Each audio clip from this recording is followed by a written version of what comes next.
not allowed to read, not allowed to study. آپ نہیں پڑھ سکتے بطور عبادت. کیوں؟ کیونکہ یہ کثرت کے ساتھ وہ لوگ پڑھتے ہیں جو مشرک ہیں، جن کا مشرکانہ عقیدہ، جو 33 کروڑ خدا کو مانتے ہیں، وہ پڑھتے ہیں. اگر آپ نمازوں میں پڑھیں گے تو گویا کہ من تشبہ بقوم فہو منہ، کوئی 33 کروڑ خدا والے ان کی طرح کام کریں، ان کی طرح منتر بھجن پڑھیں تو لوگ یہ سمجھیں گے کہ بھئی یہ مسلمان بھی ویسا ہی ہے. تو اسی لیے آپ کے لیے جائز نہیں ہے. ہم عبادت کے طور پر نہیں پڑھ رہے ہیں، as a knowledge, as a جانکاری کہ اللہ تبارک و تعالیٰ نے اپنی تعریف دنیا کے اندر سنسکرت لینگویج کے اندر بھی اللہ کے نام موجود ہیں، اللہ کے نبی علیہ السلام کے پاک صفات کا تذکرہ موجود ہے. اسی لیے ہم پڑھتے ہیں. ورنہ مجھے بھی شوق نہیں. مجھے کہہ دیں جلسے والے کہ بھئی کوئی دقت نہیں ہے، آپ پیور ویسے ہی بات کیجئے. عموماً دعوت ہی اسی بیس پہ دی جاتی کہ مولانا آپ آئیں گے، کچھ قرآن پڑھیں گے اور کچھ حدیث پڑھیں گے اور کچھ وید پڑھیں گے. تو اس میں سے بھی میں وید کے وہ شلوک پڑھنے کی کوشش کرتا ہوں جو برننگ ایشوز ہے. جیسے میں نے ابھی پڑھا ہے، ابھی میں نے کیا پڑھا ہے خطبے کے اندر؟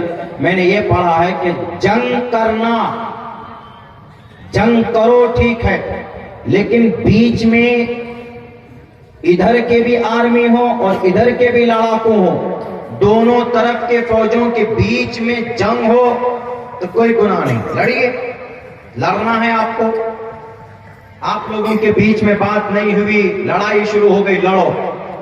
لیکن ان لڑائی کے بیچ میں کسی معصوم، کسی بچے، کسی عورت، کسی بوڑھے کو مارنا یہ جائز نہیں.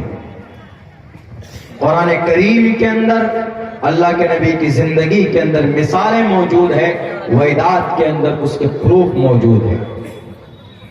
اسی کے اوپر تھوڑی سی بات کروں گا، اس کے بعد میری بات ختم ہو جائے گی، کیونکہ سننے والے کم ہوں گے تو میری بات بھی پوری اور زیادہ نہیں ہوگی، تھوڑی ہی ہوگی. تو اسی پر بات کرنا چاہتا ہوں.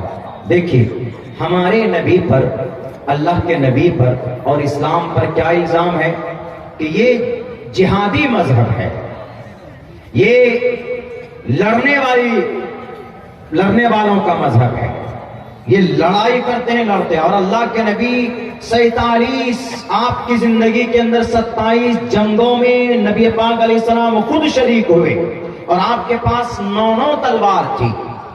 لوگ یہ بھرم پھیلاتے ہیں، لیکن یہ بات بالکل اسپشٹ ہے کہ آپ علیہ السلام 27 جنگوں میں خود سے گئے، تلوار اٹھائی آپ نے، آپ لڑے بھی ہیں. لیکن آج تک دنیا کی کسی بھی ہسٹری کی کتاب میں ایک لائن بھی یہ نہیں لکھی ہوئی ہے کہ جناب محمد رسول اللہ نے کسی معصوم بچے کے اوپر، کسی معصوم بچے کا ایک قطرہ خون تک بہایا. نہیں لکھا. آپ نے منع کیا. محمد رسول اللہ نے کہا کہ پہلی بات تو جنگ مت کرو، جنگ حل نہیں ہے. لیکن اگر جنگ کی نوبت آ جاتی ہے، دشمن سامنے آ جاتا ہے، تو جب میدان میں آ جاؤ تو پیٹ پھیر کر بھی مت بھاگو، پھر ان کی گردنیں وار دو، ان کی گردنیں اڑا دو. ہاں، لیکن خیال رکھو کہ جب جنگ کے میدان میں جاؤ تو اگر وہاں کوئی تمہارے سامنے میں کوئی بچہ آ جائے تو ان پر ہاتھ نہیں اٹھانا، کوئی عورت آ جائے ان پر ہاتھ نہیں اٹھانا، کوئی بوڑھا آ جائے ان پر ہاتھ نہیں اٹھانا. یا اگر فصل آ جائے، فصل ہو بیچ میں، باغیچہ ہو، پیڑوں کو مت کاٹنا، فصل کو برباد مت کرنا. اللہ کے نبی کی نصیحت ہے کہ نہیں؟ حدیثوں کے اندر بھری پڑی بے شمار. محمد بن قاسم الثقفی رحمت اللہ علیہ کو اس ملک سندھ کے اندر جب حملہ کرنے کے لیے حجاج بن یوسف نے بھیجا تھا، حملہ کرنے نہیں بلکہ یہاں کا ایک ظالم بادشاہ تھا، اس کے مقابلے کے لیے بھیجا تھا. انہوں نے کچھ پیسے لوٹے تھے تو حجاج بن یوسف کو کہا گیا تھا، حجاج بن یوسف نے محمد بن قاسم سے کہا تھا کہ اے محمد بن قاسم جاؤ، لیکن یاد رکھنا کسی بھی عبادت خانے کو مت توڑنا، چاہے وہ کسی کی بھی عبادت خانہ ہو، مندر ہو کہ کرسچن ہو، کرسچنوں کا چرچ ہو کہ کلیسا ہو کہ گردوارہ ہو، کچھ بھی ہو، مت توڑنا۔ دوسری بات، کسی بچے پر ہاتھ مت اٹھانا، کسی عورت پر ہاتھ مت اٹھانا، کسی عورت کی عزت و آبرو کی طرف نگاہ اٹھا کر مت دیکھنا، کسی بوڑھے آدمی کو اس کی کمزوری کی وجہ سے اس پر حملہ مت کرنا۔ حجاج بن یوسف جو خون کی ہولی کھیلتا تھا، اگر جب تک وہ ایک آدمی کا قتل نہیں کرتا ڈیلی تو اس کو چین نہیں ملتا تھا، اس کی بھوک نہیں مٹتی تھی۔ وہ حجاج بن یوسف ظالم بادشاہ ہونے کے باوجود بھی وہ جنگ کے قوانین کو لوگوں کے سامنے رکھ رہا ہے اور کہہ رہا ہے کہ نہیں، کسی بھی نہتھے کے اوپر حملہ کرنا طاقتور کی علامت نہیں ہے، یہ بزدلی کی دلیل ہے۔ لیکن آج دنیا میں کیا ہو رہا ہے؟ آج غزہ پٹی فلسطین میں پتہ کتنے لوگ مارے گئے؟ ابھی 2 روز پہلے جنگ بند ہوئی ہے، بند نہیں ہوئی، جنگ سیز فائر کا اعلان کیا گیا۔ تقریباً 25,000 سے زیادہ لوگ مار دیے گئے، ان میں سے 6,000 صرف بچے ہیں۔ ان بچوں کی عمر کیا ہے؟ 1 سال، 2 سال، 3 سال، 4 سال، 5 سال سے کم کی عمر کے بچے ہیں۔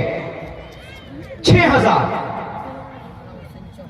یہ کسی اخبار کی رپورٹ نہیں پیش کر رہا، ہارورڈ یونیورسٹی بڑی یونیورسٹی ہے دنیا کی، ان یہودیوں کی، اس یونیورسٹی کے اندر ان یہودیوں نے اس کا آنکڑا جاری کیا ہے کہ 6,000 معصوم بچے، دودھ پینے والے بچے، 1 سال سے بھی کم عمر کے بچے، کہیں تو 1 مہینے کے بچے کا ذکر ہے، ان کو مار دیا گیا۔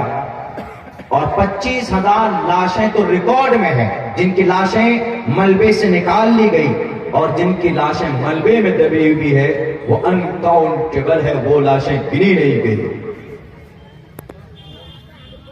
اور الزام کس پر ہے؟ جہادی ہونے کا دعویٰ، مجاہد یہ کہتے ہیں لڑاکا قوم کون؟ مسلمان۔ جنگ کرنے والے کون؟ مسلمان۔ ٹیررسٹ کون؟ مسلمان۔ آتنکواد کون؟ مسلمان۔ آج تک دکھا دو دنیا والوں، مسلمانوں آپ کی زبان میں آواز ہونی چاہیے، you have to knowledge about that، آپ کو پتہ ہونا چاہیے آپ کے اسلام کے بارے میں، آپ کے اتہاس کے بارے میں۔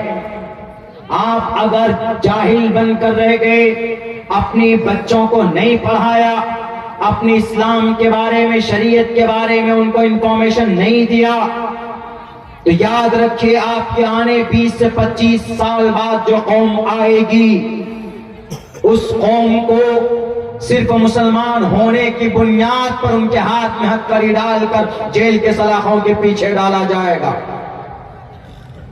تعلیم ضروری، اتہاس، تاریخ، ان کی جانکاری ہمارے بچوں میں ہونا ضروری۔ نوجوانوں موبائلوں کے اندر بڑی باریک سے آپ ٹیم بنا لیتے ہو، ہم نے بہت خوبصورت ٹیم بنایا ہے 50 روپے دے کر، اب ہم جیتیں گے اس میں 1 لاکھ، آپ 50 لاکھ روپے جیت جاؤ۔ اسلامک شریعت کے پلیٹ فارم پر ان پیسوں کا یوز کرنا آپ کے لیے جائز نہیں ہے، آپ کے لیے حرام ہے، اس لیے کہ وہ سٹا ہے، اس لیے کہ وہ ایک جوا ہے، آپ کے لیے پرمیشن نہیں۔ آپ کو جانکاری حاصل کرنا چاہیے اپنے اسلام کے بارے میں۔ آپ کے بارے میں دنیا میں یہ بات پھیلائی جاتی کہ اسلام لڑا کے تلوار والے قوم، سر پر کفن باندھ کر یہ لوگ میدان میں نکل جاتے ہیں شہید ہونے کے لیے کہ ہم کل قیامت میں اللہ کے سامنے میں شہیدوں کی لسٹ میں آئیں گے۔ یاد رکھو دنیا، آج تک کسی بھی مسلم بادشاہ نے 25